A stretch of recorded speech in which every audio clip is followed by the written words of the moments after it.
ekimu ku bintu ebimbubya omutwe Gen. Museveni kwe kubeera nti ababbi abasiiga akazigo, ababbi abali mu famire ye, ab'emikwano betumanyi obulungi ennyo, abakwatiddwa mu bubbi ne basibwa n'okusibwa ne bavaayo n'abawa emirimu ate era egy'obuvunaanyizibwa ennyo mu bintu ebisava ennyo, oba okuwagira obubbi nga tulaba wano yawagira Anita Among mu Parliament abaana nga boogera ku nguzi, n'atuuka n'okulayira okukola kwabo bonna abeekalakaasa nga bawakanya enguzi mu Parliament.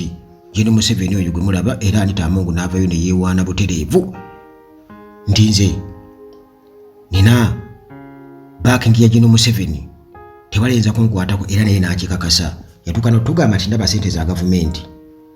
Kakati munnange Gen. Museveni gye buvuddeko nga ali mu ttuwa ye ey'okwetooloola eggwanga nga agezaako okulaba nga atumbula Parish Development Model. Yagambye nti Uganda si y'abalamuzi ate era si y'abalooya. Museveni mu bukambwe. Kakati Museveni okwogera bino byonna kyavuddeko kubeera nti abalamuzi oba abalooya bawolereza n'abalamuzi ne bakkiriza okweyimirirwa kwabo abagambibwa okuba nti babbye ssente eza Parish Development Model. Museveni yabadde Soroti ng'ayogerako eri bannamawulire n'awa okulabula okw'amaanyi mu busungu, n'agamba nti agenda kwogerezeganyako ne Chief Justice Alphonse Owiny Dollo ku nsonga eyo.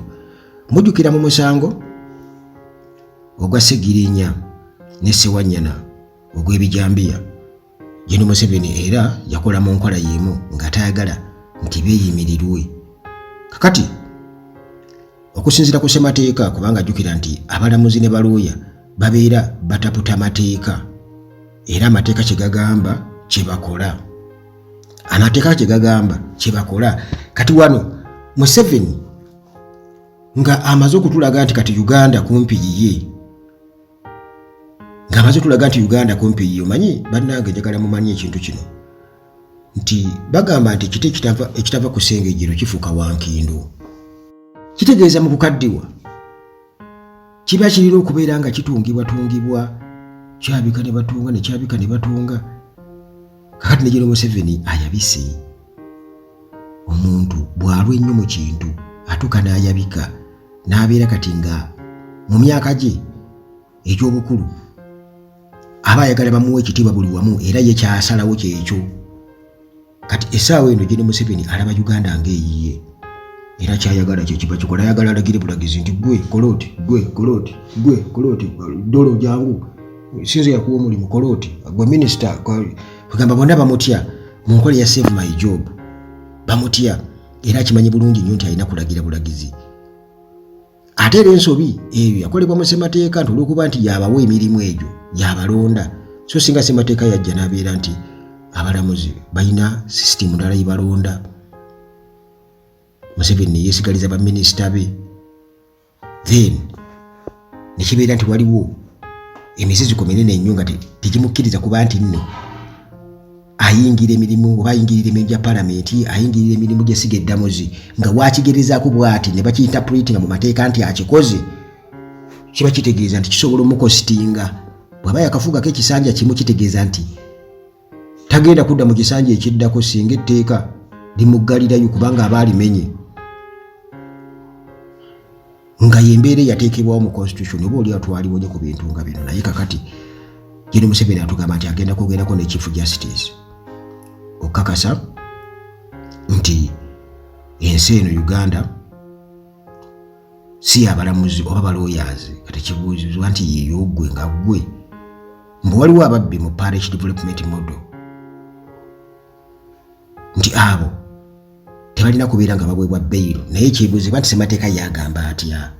Kuba kati bwe tuva ku ssemateeka ne tuba tugenda kugendera ku biragiro bya Museveni, awo Uganda we wabiraawo kyokutulanga ebintu bibiraawo kifuula nnenge kubanga ssemateeka ayogera kirala ne Museveni ayogera kirala wabula bwe baana aba baagala okubeera nti balina kye baagala okuyisaawo bajja kwekwasa ssemateeka awo bagendeyo katukole bwe tuti ssemateeka agamba bw'ati kubanga enkuŋŋaana azoogerako bw'ati awo bajja kuba ssemateeka bamuleeta nga bagizaako okubeera nga bafutiza oludda olw'opposition kakati ye agamba nti abo tebalina kuweebwa beyiro balina kubeera mu makomera kikyamu okubba ssente naye ssente ezo bazibba batya era baani abazibba era lwaki bazibba system erudde nnyo mu buyinza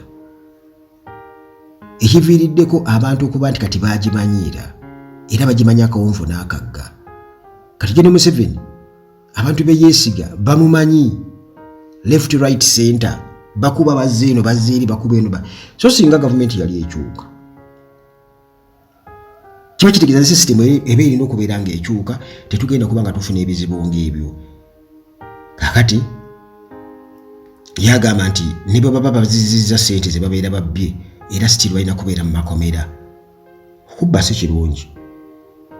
kirungi naye ssemateeka agamba atya ye okumenya ssemateeka oyo factors ki ezireetera okubeera ezivaako kuba nti nno bamenya ssemateeka batuuka okubba kubanga John Museveni okula mu buyinza naye kennyini wuuyo agenda waddulu kumutiisatiisa mbuddola alemeze bali mu makomera kyobulanga emisango gibeeraawo oli asuubira okweyimirirwa naye nga mulala tebamweyimirira ne muddaawo naye ate jjukira ssente z'omuwi w'omusolo zigenda